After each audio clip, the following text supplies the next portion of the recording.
All right, guys. So let's try to see how we can round up this and make it very easy for understanding.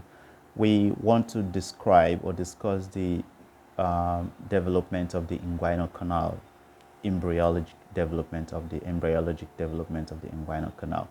Two things you have to bear in mind, right? Number one is the processus vaginalis, and the other one is the gubernaculum. I usually would love to use a simple analogy to describe the relationship between the gubernaculum and the processus vaginalis.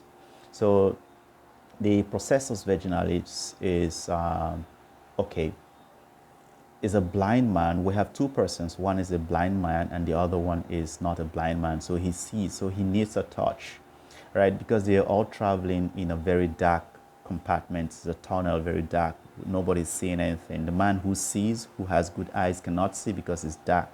And the man who is blind, of course, cannot see at all, even if there's light in that tunnel.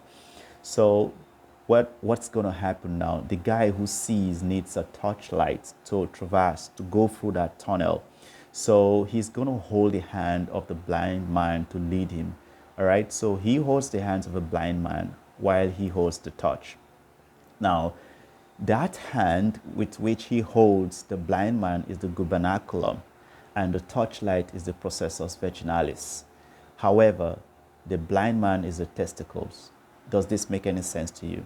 So he's going to drag this blind man using the gubernaculum, which is a fiber that is holding him and the blind man together. It's going to pull the testicles using the torchlight, which is the processus vaginalis. Now, at approximately 12 weeks of embryonic development, I have a picture here I would like to show you here. There's a picture. I drew this picture myself.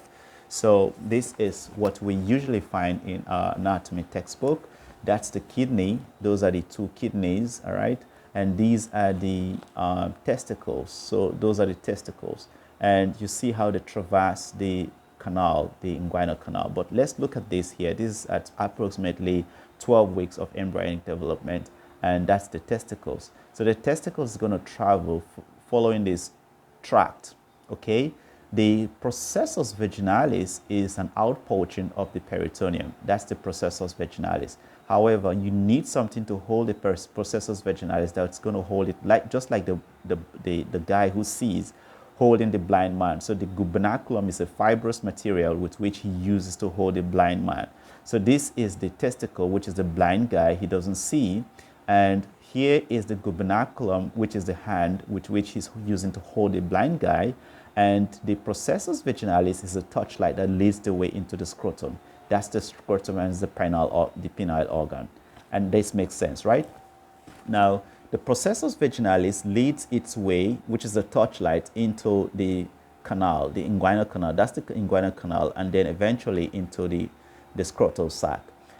Now, when this happens, that passageway is going to regress. So you're definitely going to have a regressed processus vaginalis. And the covering of the testicle is going to be tunica vaginalis because it's going to regress.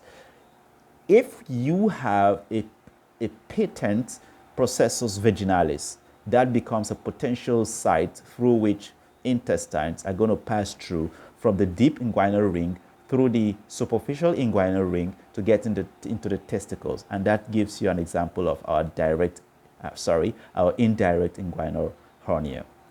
I hope this makes sense. All right? Good.